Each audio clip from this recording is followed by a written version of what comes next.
Guys, langka. So, ito yung snack natin. Galing sa office, may langka dito.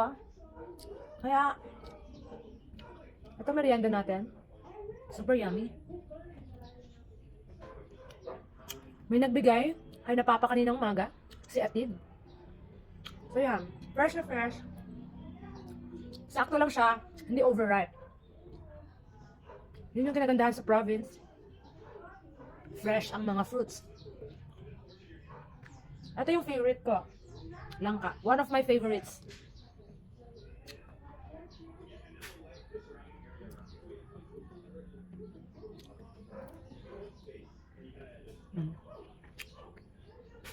Good luck tomorrow. Sa tiyan ko.